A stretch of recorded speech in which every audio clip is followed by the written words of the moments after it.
Nobody from the religious environment, nobody from the medical environment, because you say you're disappointed it wasn't about her role as a doctor or nurse. No, I'm saying that if you're going to level accusations, do it with people who know, who are experts in their field. Ma'am, I did not interrupt you once.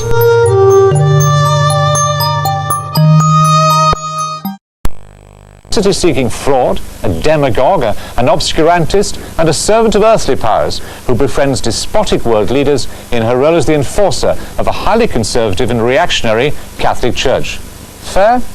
It seems to me grossly unfair that a lady who cannot fight back, aged 84, like His Royal Highness Prince Charles, is not in a position to answer back. I couldn't believe anybody could actually make a program about Mother Teresa like that without getting her side. I think the program, the criticisms Mr. Hitchens makes of Mother Teresa are so shallow and do not stand up to scrutiny. The only sense that the program makes to me is that it is a not too veiled attack on the Catholic Church. The picture really made Mother look quite evil and demonic, something she certainly isn't. She has hundreds of homes around the world, looking after hundreds of thousands of people. And I can't believe she is that bad. I'm sorry, she is no Hell's Angel. Mother Teresa's flagship institution is her home for the dying, a hospice which purportedly sweetens the last moments of otherwise destitute lives.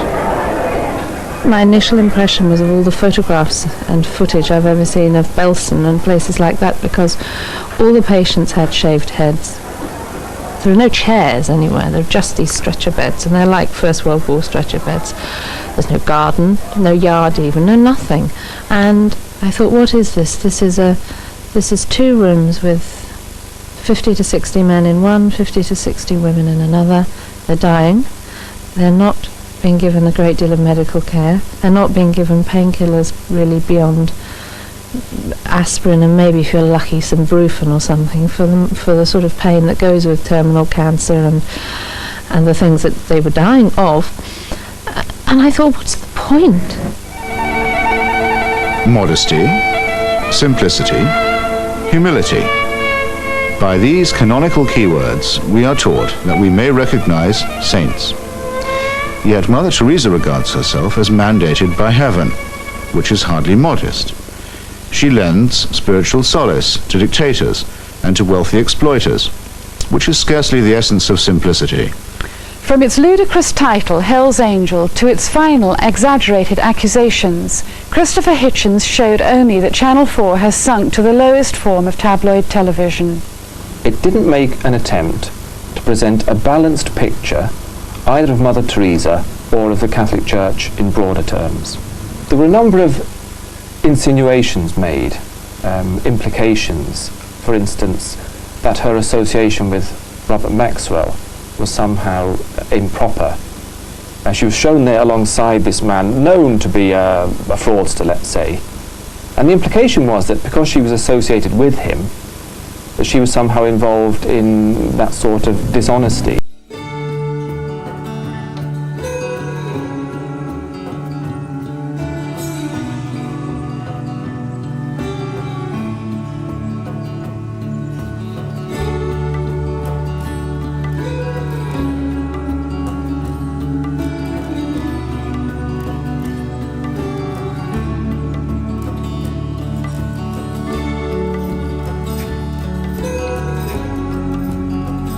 Robert Maxwell's genius for self-promotion made a nice fit with Mother Teresa's talent for fundraising.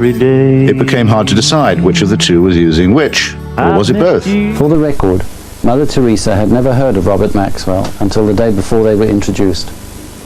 Given 24 hours to search and find a rich person in London who would help her to build a hospice for the dwellers of Cardboard City, he was the only person I couldn't say that that was true of anyone but myself. I haven't been for 14 years.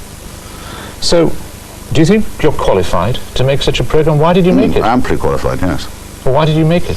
Because I've long thought that the Niagara of uncritical publicity with which this woman has been conveyed to us is deceptive and has presented someone who is a selfless and dedicated and tireless worker for Catholic fundamentalism under the cloak, perhaps thrown over her by us rather than by herself. She, I think, is not a hypocrite about it, but presented anyway as someone who does it purely for humanitarian reasons. I just don't understand why you didn't go and talk to Mother Teresa and examine the work she was doing. Perhaps ask Mr. Janouszek about his funding arrangements. Well, but it's certainly true we would have been very happy to go, and I would have loved to go again. Can I answer that? Everything we need to know about Mother Teresa, we were able to put on the air.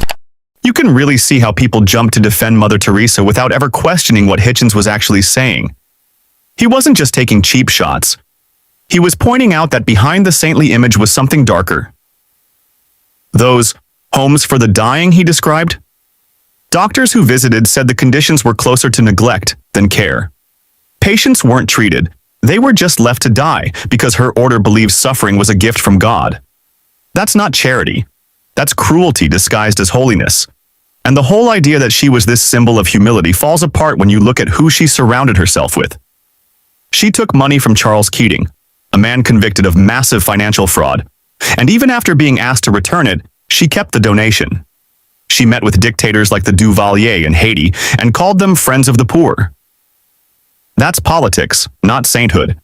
So when people accuse Hitchens of being unfair, it's because they can't accept that the story they were told might be false. His point was simple. We shouldn't worship suffering or excuse corruption just because someone wears a habit.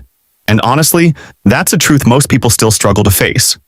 Roger, I have been on this program before with you when we've had, for example, Camille Parlier under discussion, various other formats and various other people on Without Walls who essentially present an essay. They have a view, they're invited onto the program to propound that view, and usually we don't fly them anywhere, we merely listen to them, because it's a program that actually what it wants, what it expects of people, is ideas, thoughts, new ways of looking at the world. Now that is not a current affairs documentary, and if I may say so, it seems to me as if you're trying to set this particular Without Walls up as a current affairs documentary, which it never was. It was a pamphlet, an essay. Anyway, if we'd been to Calcutta, we wouldn't have been sure of finding her in, would we? Because the whole point about the film was to say this woman travels the world, intervening directly in politics on the reactionary side, at the invitation of conservative politicians and businessmen. So you've got to be pretty nippy to catch her washing the feet of the poor. Is that true? Let's talk about these world travels. Now, I want to ask you specifically, Catherine, about the shots, for example, with Maxwell and so on. Why is she meeting these leaders, to some of which Christopher Hitchens and other people will take exception? I would say that Mother Teresa is partly a pragmatist. If there is money available to help the poor, then she will be glad to receive it.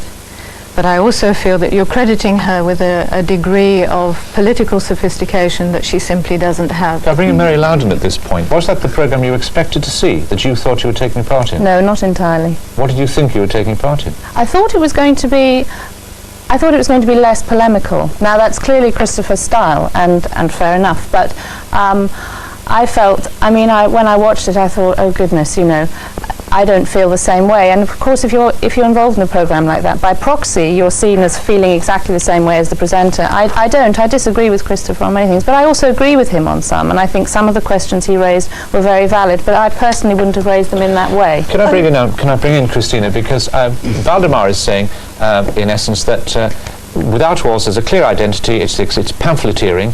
Was that a suitable approach, this pamphleteering approach to Mother Teresa? Any intelligent investigation of any icon, whether it be a spiritual icon or a cultural icon, would be fine. This was not an intelligent investigation. You did not challenge or test your ideas against anybody else's opinion or facts and figures. Indeed, when I had heard first about the program, I had heard that there was going to be a knocking of Mother Teresa as a Florence Nightingale who really lacked the health and medical know-how. And I expected to see doctors who would speak on the program and accuse Mother Teresa of not having the right kind of medical facilities available or the medical care. Not at all. The only people you had as witnesses against this very holy woman, a woman who we all feel incredibly strongly about, as you can see from my own anger, self-righteous indignation, is the only witnesses you had were a cameraman, a journalist, stroke writer, and a writer/journalist. Quite frankly, nobody from the religious environment, nobody from the medical environment, because we were seeking... You say you're disappointed it wasn't about her role as a doctor or nurse. No, I'm saying that if you're going to level accusations, do it with people who know, who are experts in their field. Ma'am, I did not interrupt you once. which we never said it was. You now say you're disappointed about a false impression that none of us gave you. I'm sorry for your disappointment. I'm sorry for Mary's disappointment if it comes to that. I'm sorry for Mother Teresa's innocence, which is pleaded whenever she's caught doing something politically foolish. What have you caught Here is her the doing? situation. She was guilty by association throughout the film. I didn't interrupt you once. Well, that's too bad. You have knocked somebody who is very precious As to a was said great at the many beginning people. of the show, and has been repeated since, and there's rather foolish criticism that we did not put both sides. Absolutely. We set out to be the first media, print or film, criticism of this woman ever to appear. We took for granted the fact that she has been the recipient of what I earlier described as a Niagara of favourable publicity. She probably is the least criticised woman on earth, least criticised human being on earth. We thought we could take that for granted. We put the case against. We didn't pretend to do other than that. What would have been lovely would to have been a more interesting discussion about Mother Teresa as an icon of our making. Can I bring, I think there's a, Valdemar, can I bring Valdemar in here, because there is, I think, a confusion here, that part of the programme is an attack on her as an individual. Part of a programme is an attack on what the media has made of her, but you've attacked her, Valdemar, for what the media has made of her, not what she did. All of the programme is an attempt to try and give Christopher Hitchens' view of Mother Teresa a platform. That I will certainly accept. But we've done that with other icons on Without Walls, and we've done it with other writers on Without Walls. It is not fair to try and accuse the programme of not being a current affairs documentary. But can I ask about some of the techniques you used? I mean, take the reference to Robert Maxwell. She met this person once, it was arranged. She talked to him about 40 minutes about her faith. The money went straight to people in London. Nothing of that was in your film. Why not? The Robert Maxwell moment, I mean, you played a bit of it there, and we had that rather silly country and western tune underneath it. I mean, surely everybody could see that was a farcical moment. This is guilt by association, isn't it? You take every photograph you can get of Mother Teresa meeting with world leaders, and you dump on her. I did a lot of things in that show, and in the way I wrote it, to get people's attention. Sure, I've got 25 minutes to set against about 20 years worth of drenching, sycophantic, uncritical publicity. So you can be sensationalist. Sure, I get people's attention any way I can. Obviously, I mock her a bit. Anyway, that's why I said presumable virgin, to offend people, stir them up, that kind of thing. So you use any techniques, anything. Nothing is beneath me on that. Christina, have a last word for this part of the programme. I felt that this was not a journalistic investigation. It was a manipulation. It never claimed to be. It was a manipulation. It was a parading of Mr. Hitchens' prejudices. And I was so sorry to see that Channel 4 was giving it any credit, any time, any airing for what was merely one man's obvious 15-year prejudice against a woman whose very mission in life, whose very motivation. You know what's funny? Every time someone calls out Mother Teresa's political connections, her defenders immediately say, she didn't know what she was doing. She was just helping the poor. Really? A woman who traveled the world meeting presidents, bankers, and media moguls? We're supposed to believe she was naive? That's convenient. Look at how they frame it. Oh, she met Robert Maxwell, but only once. Yeah. But that one meeting wasn't in a soup kitchen. It was in a boardroom. The money she raised through these connections didn't build proper hospitals. It built more missions that kept people in pain because her order believed suffering brought you closer to Christ. And notice how everyone on that panel talks about her feelings, not the facts. No doctors, no medical staff, just journalists and church loyalists arguing that she's too holy to criticize. That's exactly the problem Hitchens was exposing. When someone becomes untouchable, truth gets buried under emotion. He wasn't attacking faith. He was showing what happens when faith protects power. Welcome back. So has Channel 4 a wider agenda to undermine the Catholic Church? Vicky Kostick reports again. This assault on the Catholic Church is only the latest to grab the headlines. Jonathan Porritt's Sex, Sin and Survival, shown just prior to the Cairo Population Conference, and Karen Armstrong's The Pope's Divisions also fit a formula. We're given a tabloid title with dubious connection to the content of the film. We're not told anything about the presenter. It is only their body language that gives their claims authority and legitimacy. Endless pictures of the Pope and bishops are used as if they are the Church. In fact, two of the films use the same very old shot of the bishops leaving St. Peter's in Rome. and all show dying babies in the Third World, as if the Roman Catholic Church were to blame. What pope, what saint, what church could possibly withstand the Channel 4 treatment? Karen Armstrong's The Pope's Divisions attacked the myth of a jet-setting pope, attractive to Catholic and non-Catholic alike, but that too was a creation of the media. She accuses the Pope of being a fundamentalist, but neither explains nor proves it. And when offered an opinion different to their own, the programme makers don't want to know. Myself and a number of my friends were invited to participate in a panel discussion for the programme. We did so and gave our contributions, which could broadly be described as supportive of and loyal to Pope John Paul II. Later on, we were informed by correspondents that our contributions would not be included because they didn't fit in with the final version, the final shape the film took. I believe, having seen the programme, that our contributions were excluded because Karen Armstrong disagreed with our views. Now, the Catholic Church and the Pope must and do expect to be critically analysed by the media. That's part of being in the public forum. But I think they have a right to expect two things. One is that they be treated with reasonable balance and fairness. And the other thing is that people should be able to recognise the institution and the Pope to which they owe allegiance in the finished product. Channel 4's religious output recently has tended to be very critical of the Catholic Church, and it would be easy enough for people to claim that therefore there is an anti-church bias in it. And according to the Independent Television Commission's programme code, a religious programme, it says here, every attempt must be made to ensure that the belief and practice of religious groups are not misrepresented, and that programmes about religion are accurate and fair. So how has the ITC responded to complaints about the Pope's divisions? We have upheld a number of complaints about the Pope's divisions on the basis that it was unfair to the subject. In what way has the Pope's divisions contravened the programme code? The programme was too one-sided, we felt. The presenter had very strong views in a particular way, and all the interviewees expressed views similar to hers, and the net result to us was that the subject was not properly examined, or it wasn't set in a proper context, to be fair. Television seems to see the Catholic Church only in black and white. The Church thinks and operates in terms of millennia. Television understands only 10-second sound bites. I feel hurt and angry about programmes which continually fail to show the Church that I know, love, and sometimes want to criticise. It's easy to knock the Pope or an aging nun. It's far more difficult to explain why millions of people in this country do still go to church.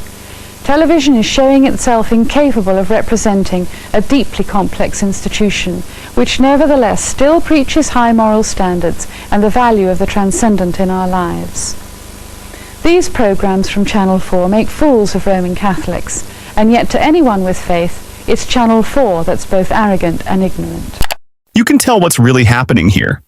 The moment the media starts questioning the Catholic Church, everyone cries bias. It's a classic defense mechanism. Instead of addressing the evidence, they attack the journalists for being too critical. But what's the alternative? Blind obedience? They keep saying the Church deserves balance and fairness, yet for centuries it's had nothing but reverence. It controlled kings, governments, and education. It wrote the moral script for entire civilizations. Now, for the first time, people like Hitchens and Karen Armstrong are flipping the camera around, and suddenly it's unfair. And this line about TV being too simplistic, that's just an excuse. The Church operates in millennia, sure, but it's still responsible for what it does now. This is the same institution that covered up abuse, denied contraception in countries ravaged by HIV, and preached poverty while sitting on billions in art and property. How long do we have to wait before criticism becomes balanced? Well, with me to discuss that report, and in particular now the ITC's findings, is Peter Grimsdale, who's responsible for religion at Channel 4. Do you accept the ITC's findings? Do you agree with them as they relate to the Pope's divisions? We've taken them on board. I think we've agreed to disagree about the accuracies or inaccuracies. I mean, in fact, when they put their original response to us, they misquoted the programme when they were accusing us of being inaccurate. But how about the question, their statement that it was unfair and unbalanced? Do you accept that?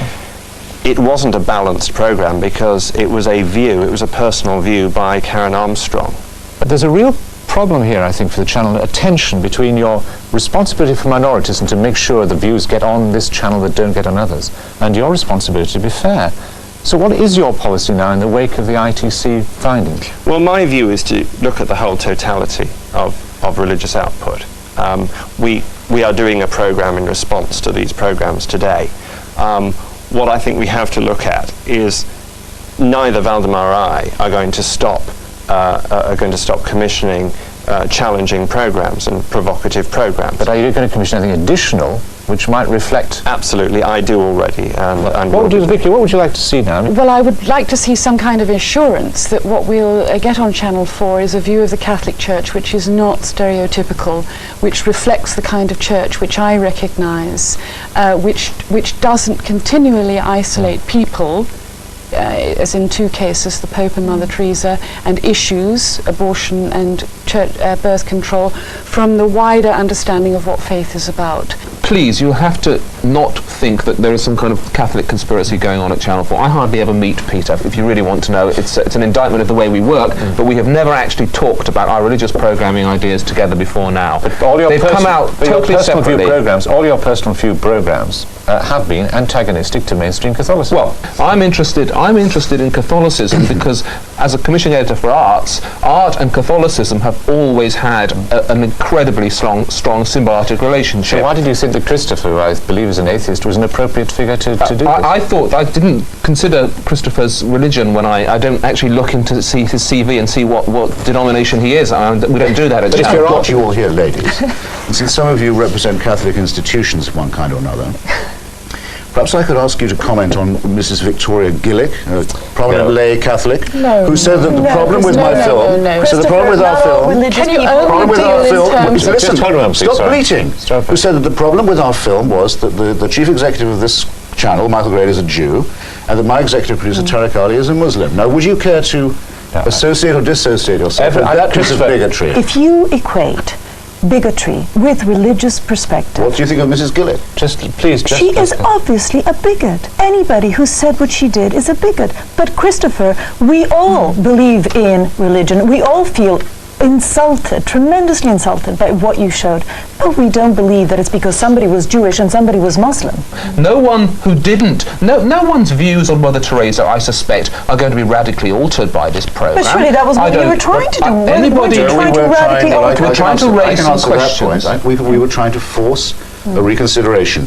We did so by a selection of anecdotes, different kinds, which taken together or singly in my submission show that this is a woman with a very strong secular, political, worldly agenda. Future discussion of her will have to take this into account. So we win and you lose.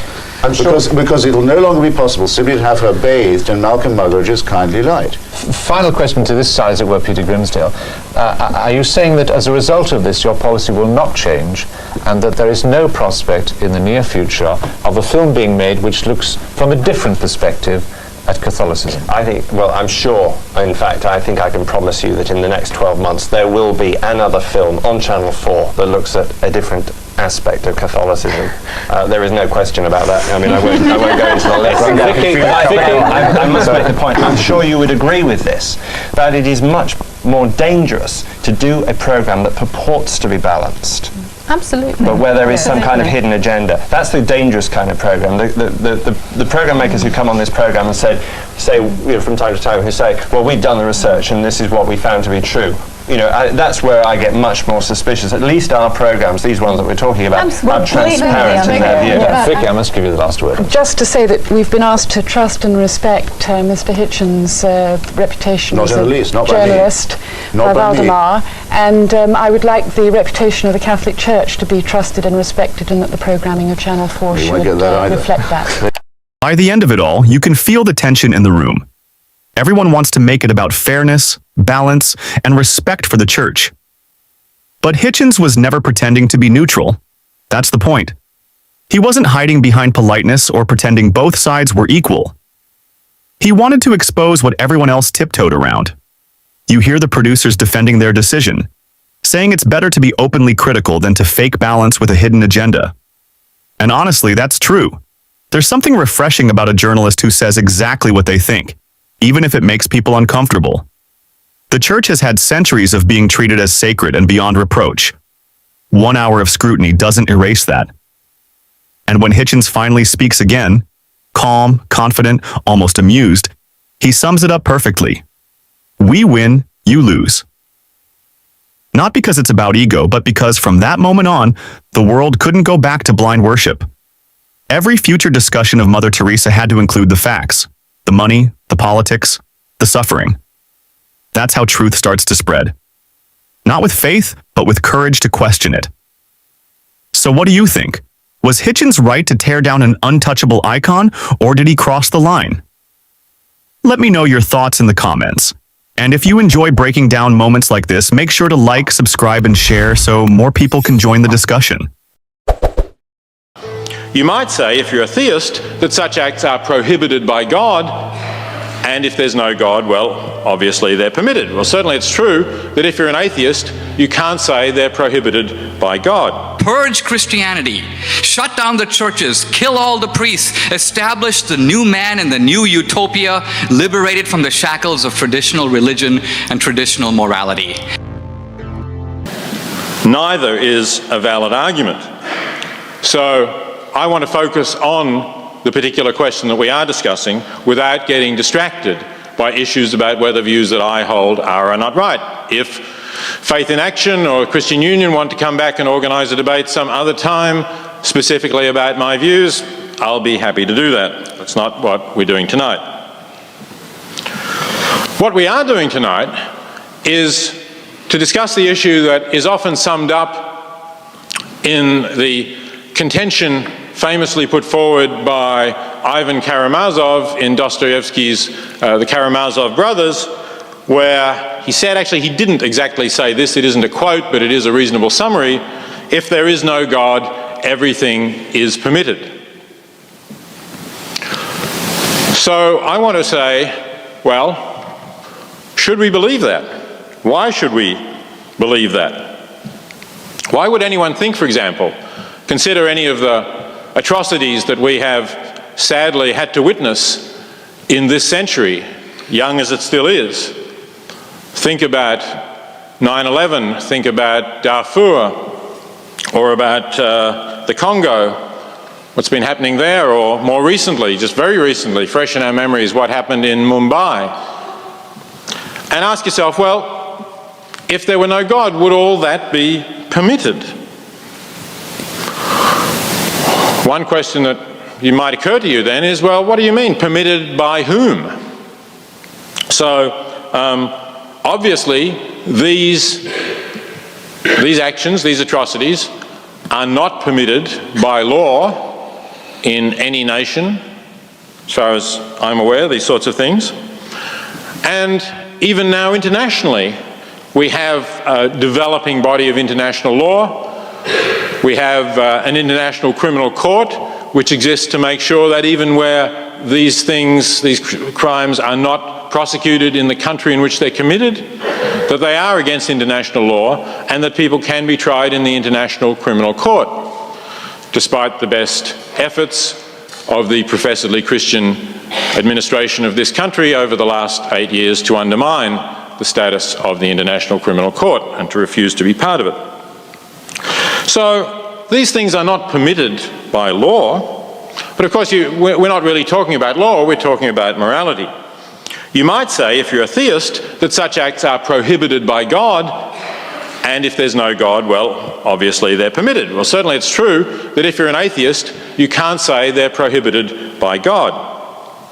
But first, the fact that the theists can say that some acts are prohibited by God doesn't make it true that they are. And if there is no God, then it's obviously also not true that they're prohibited by God. That statement is false. So, I'm just going to take 1 minute of my time, perhaps, to say why I think they can't be prohibited by God, because there isn't a God in the sense of a God in the Judeo-Christian tradition.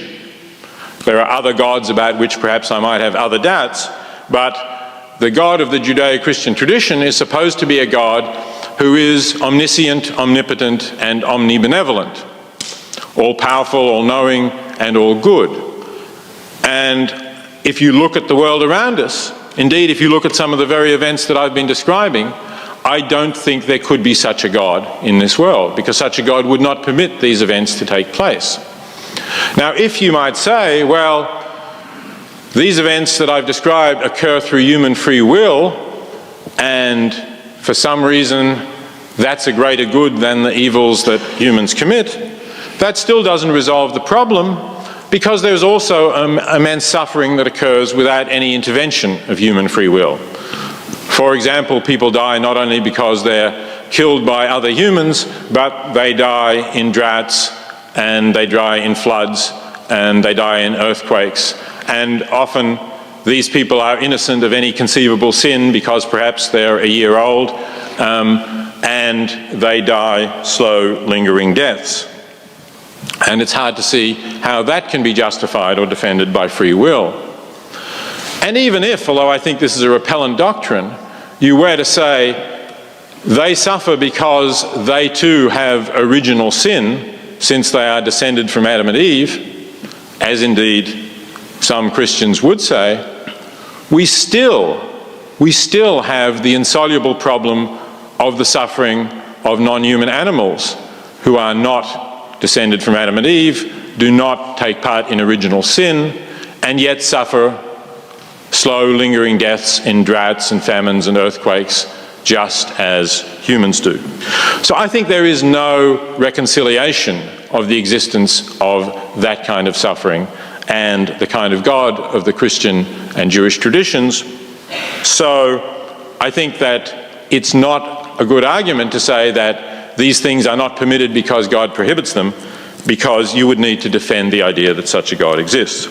So I think that the question, can there be morality without God, really comes to a question of, can there be morality given that we are in a universe without God? But of course, we can suspend our disbelief in God and ask questions about what difference would it make to morality if there were a God. So let's again then ask, why would one think that these acts that I mentioned, that I'm sure we all think and I think are morally wrong, would not be morally wrong if there were a God? Peter Singer focuses on the central issue: whether morality depends on God. History shows that moral order existed long before organized religion. The Code of Hammurabi, Confucian ethics, and Greek philosophy all outlined justice, fairness, and restraint without divine command. Humanity has always built systems of right and wrong through cooperation and empathy, not revelation. Singer turns to the evidence around us. Infants die in floods. Animals starve in droughts. Entire regions suffer through famine and disease. These events are not the result of human will or moral failure. They are the outcomes of a natural world indifferent to suffering. Invoking original sin cannot explain why an infant or a fawn must endure pain. For centuries, philosophers such as Epicurus and David Hume have noted the same contradiction. A being described as all-powerful and all-good could not preside over a universe filled with innocent suffering. The problem lies not in human morality, but in the premise itself. Morality arises from human reason and compassion. It is created, tested, and refined by experience, not by divine command, but by human conscience. In other words, why take the chance? But if I keep going, if I listen, you may say, to my Darwinian instinct, I feel this powerful sense of qualms and anxiety and frustration. There is, in a sense, the unavoidable sense that I'm doing something wrong. It is almost as if it's not just a feeling, it's not just a reason, it is almost as if, you may say, there is a transcendental voice that is speaking within me that has no power to coerce me, but has every power, in a sense, to establish an ineradicable standard that even I, try as I may, cannot resist paying attention to. My question is, where does this transcendental, powerful sense that is within us, where does that come from? What is its Darwinian foundation? The bottom line is, I'm saying that whether or not we disagree on the margin about this morality or that morality, we all know that as human beings we are moral creatures. And by moral creatures, what I mean is we have moral standards. Standards that we did not create. Now, we may not live up to those standards. Peter Singer's right about that. But that proves absolutely nothing. It simply means the standards are better than us. Quite frankly, if we devised them, most likely we would not devise standards that we could not live up to. The fact is, we embrace standards, you may say, that set a bar that none of us can fully jump over or scale. Now, in some senses, this idea that we are Darwinian primates can generate an attempt to create, you might say, secular morality. One reason I'm interested in Professor Singer's work is he says very clearly, he says, many of the things that we take for granted, for example, take the idea that human life is sacred. He says that is not, if you will, morality, that's Christian morality. He says man is on a Darwinian continuum with the beasts. We're not special, we're no different. He goes, but what Christianity has done, and what man has done more generally, is take Homo sapiens and put him on this pedestal and assign to him special protections and special rights, which are at, you may say, while demeaning the rest of creation. Sort of the biblical idea that the rest of creation is now man's to use for his instrumental purposes. And what Singer says is that once we realize that God is dead, we've got to reverse all this. We cannot do what the new atheists want to do. The new atheists want to kill God, but keep Christian values of liberty, equality, compassion, and so on. And Singer can't do it. If you want to kill God, there goes human dignity. There goes the idea of the specialness of human beings. There goes the idea of human rights. Why he's working at an institute for human values, I have no idea. But nevertheless,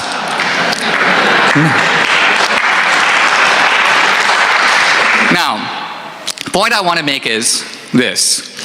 If we want to look at what secular morality really is, if we want to see if Dostoevsky is right, if God is not, everything is permitted, we cannot look to Belgium or France. We have to look really to the communist regimes of the 20th century. Efforts to really, you might say, purge Christianity, shut down the churches, kill all the priests, establish the new man and the new utopia, liberated from the shackles of traditional religion and traditional morality. And when you look at the body count of those atheist regimes, by the way, a body count that would make a bin Laden blush. Even a junior league atheist like Pol Pot in Indochina managed to kill about 2 million people in the short space of 3 years. So atheism, you might say, not religion, is responsible for the mass murders of history. Peter Singer, when he advocates infanticide, when he advocates euthanasia, and when in the same breath he advocates animal rights, he puzzles some people, but he is really, in a sense, thinking through the implications of atheism. He's saying if you remove God, man comes down from the pedestal and the natural continuum with the animals is restored. I know that because Singer has advocated the killing of infants and so on, the killing of the handicapped, some people have said he's a Nazi. And he has protested this and said, this is ridiculous, I'm not a Nazi. And I think in a way he's right. Because the Nazis advocated, you might say, state-sponsored genocide. What Peter Singer advocates is actually something very different. Private sector homicide. In other words, don't make the government do it, you do it. Now,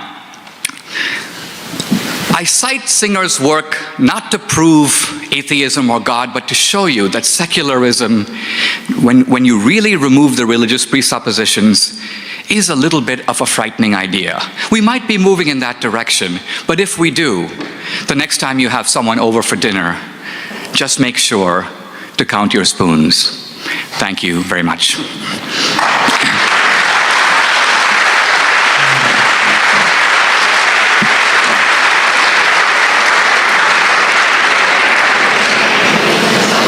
At this point, we're going to collect note cards and solicit questions that I hope you've been writing.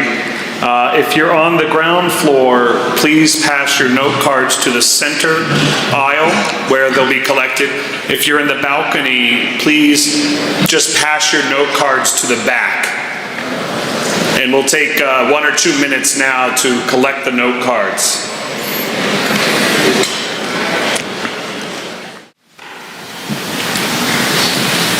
We move on now to the rebuttals, starting with Peter Singer, who will have 5 minutes. Thank you. Yes, we are Darwinian primates. We are, that is, primates who have evolved from other primates. I think that's established scientifically. Dinesh doesn't deny it, as I understand his position.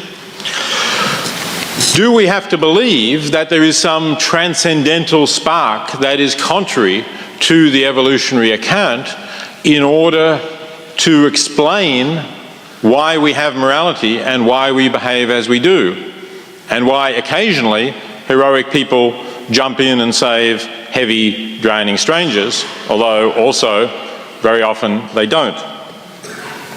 I don't think we do need any such account. I think we can explain the existence of compassion, concern for others, in the way we have evolved as mammals, as beings who've had to take care of their own children, as beings who've lived in small communities where we're often related to other members of the community and want to save them and support them, and that helps the survival of our genes as well. And of course, as social beings who live in communities that reciprocate, as indeed our close primate relatives do as well. We're not unique in this. And form reciprocal bonds. And there's a lot of research that suggests that the best strategy in these conditions is, at least initially, to help strangers. And only if it turns out that they are not going to help you, do you then cease to help them or even pay them back for the bad deeds that they do you. The simple ethic known as tit for tat works quite well in game theory that models evolution. So it's possible to explain why we do some of the rescues we do in those ways. Some people perhaps have this to a stronger degree than others and therefore are more likely to do the rescues.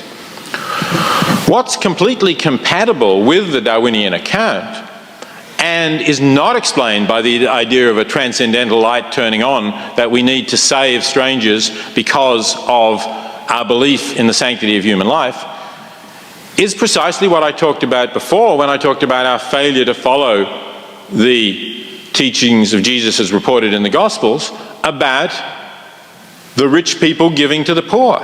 We don't do that.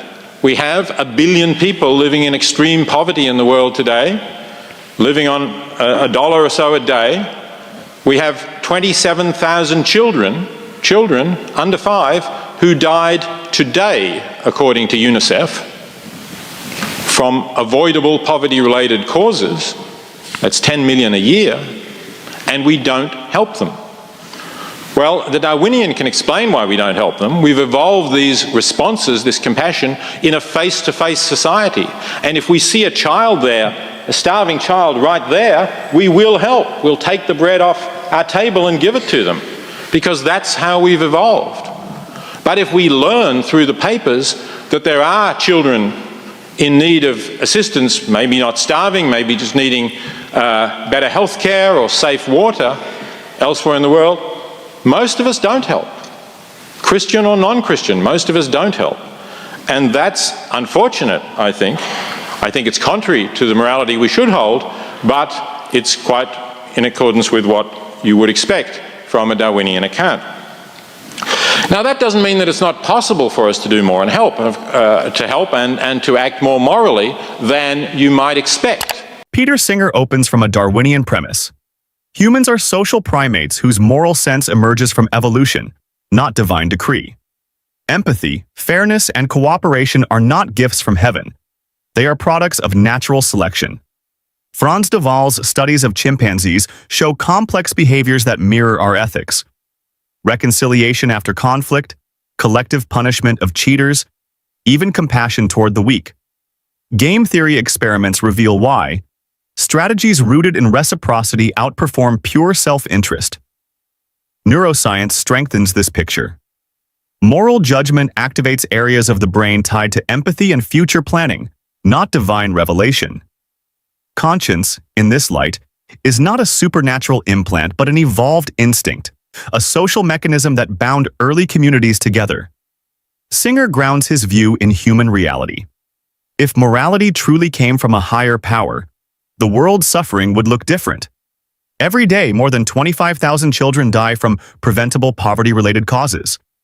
Famine, exploitation, and inequality persist not because people lack faith, but because empathy evolved for small, visible circles, families, tribes, neighbors, not vast abstract populations. Understanding that limitation offers power. It means morality is flexible. We can expand it through reason, education, and collective design. Institutions, not commandments, can stretch compassion beyond the tribal level, just as democracy and human rights evolve through human effort, not divine intervention.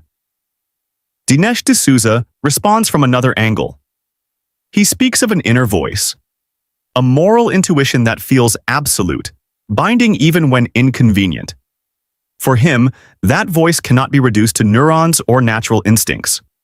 It points to a transcendental source, something outside of evolution, commanding allegiance regardless of consequence.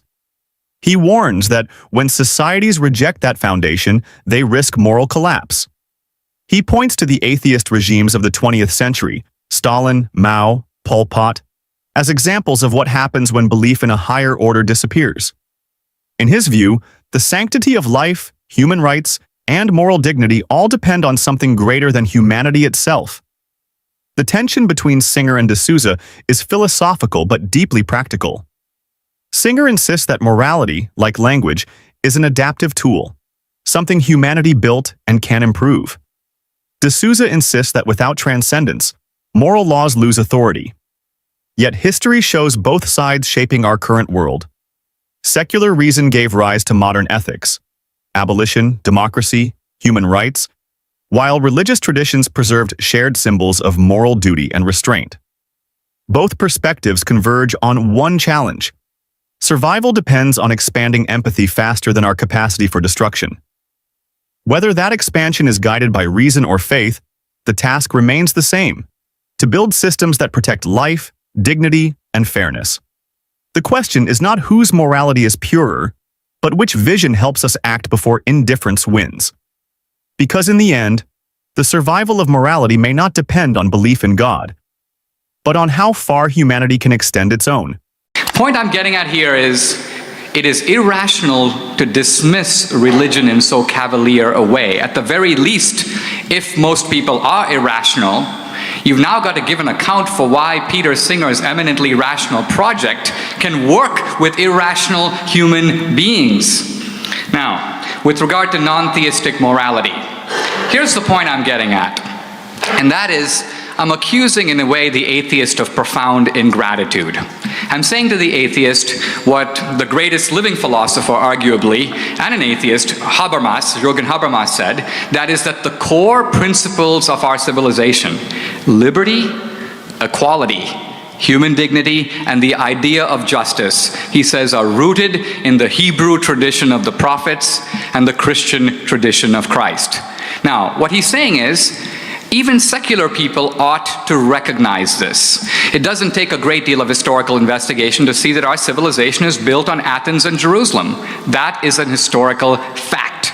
Our institutions and values come out of that. So the atheist is standing on a religious mountain that he or she ungratefully refuses to acknowledge. He's pretending or she's pretending, I'm developing a purely secular ethic, although buried in that secular ethic are assumptions of compassion, of concern, of universal human brotherhood, of equality that have all been smuggled in and imported from Christianity.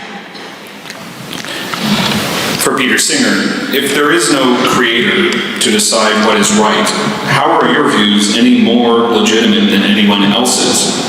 Aren't yours just a set of preferences?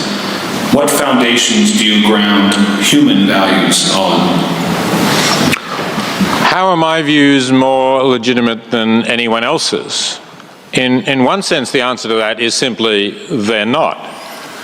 That is, they have no authority. I'm not asking you to believe what I say because I'm a professor at Princeton or anything of the sort. On the other hand, I'm asking you to listen to what I'm saying and to the reasons why I'm saying it.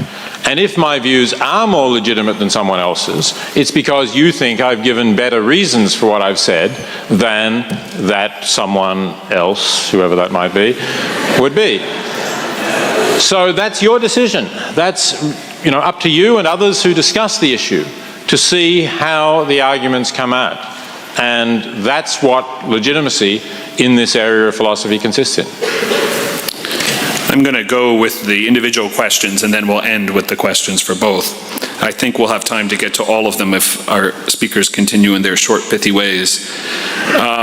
Dinesh D'Souza, if the inner sense that you describe is the clue that God exists and therefore the guide to us to find morality, does what our inner sense say supersede the dictates of God?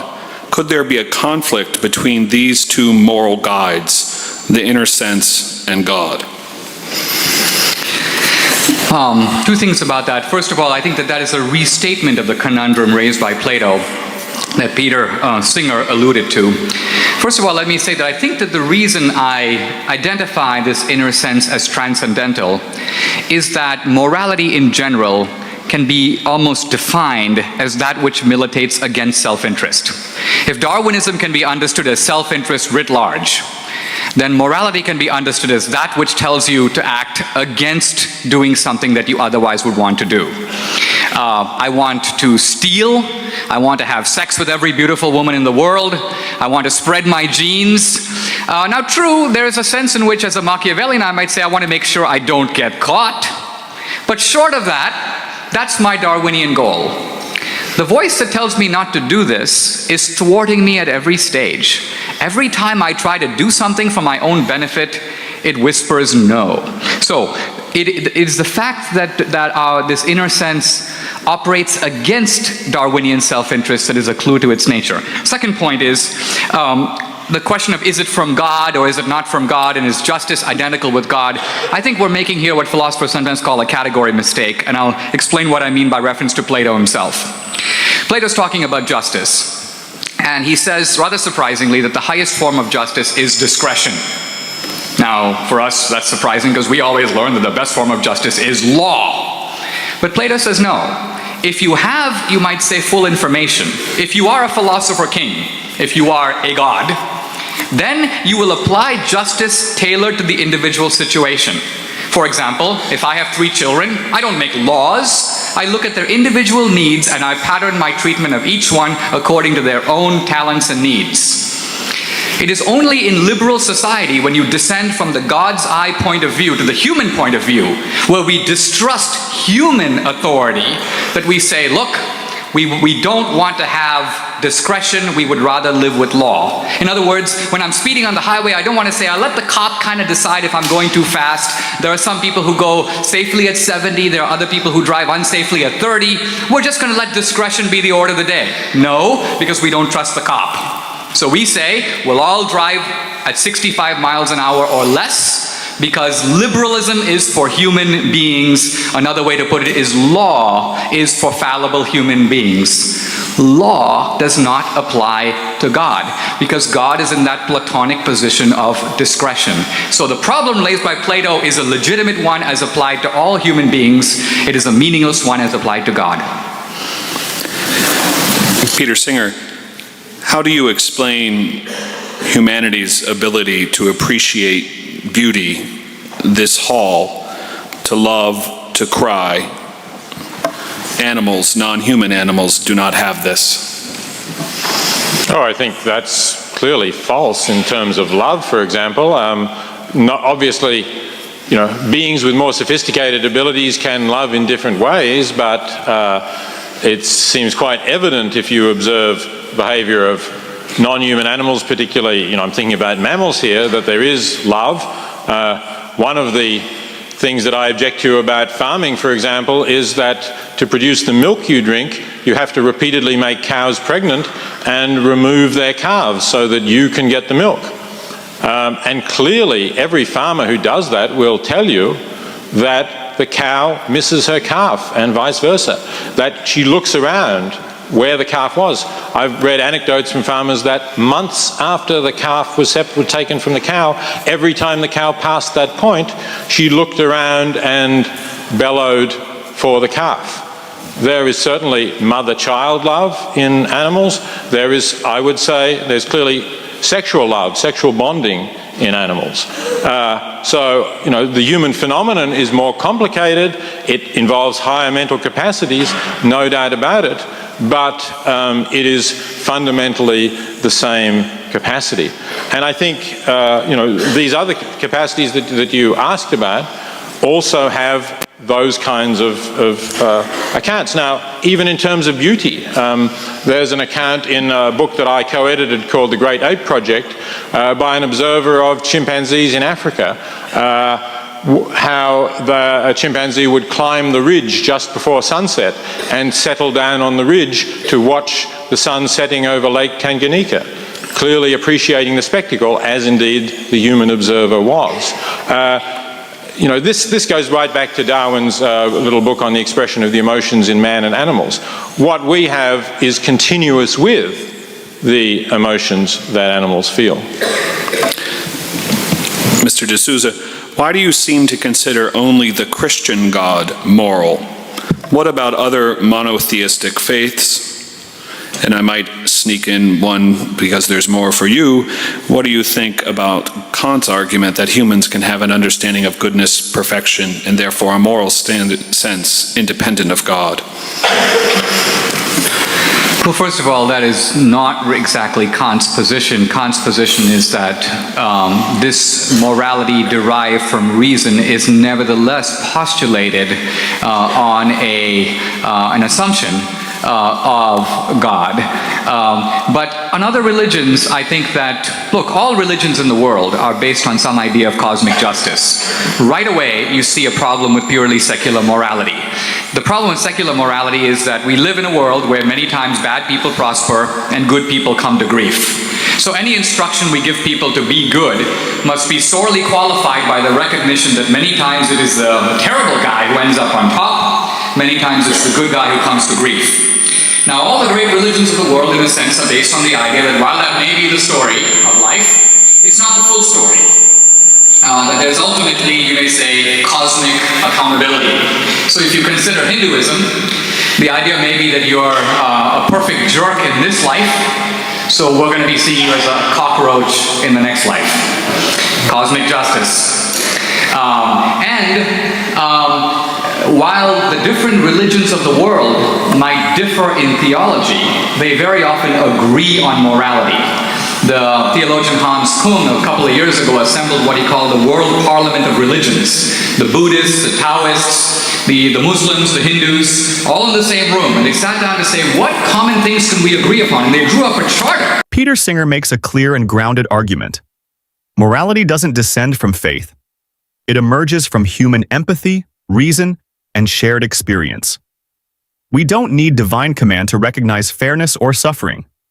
Evolutionary science shows that compassion existed long before religion.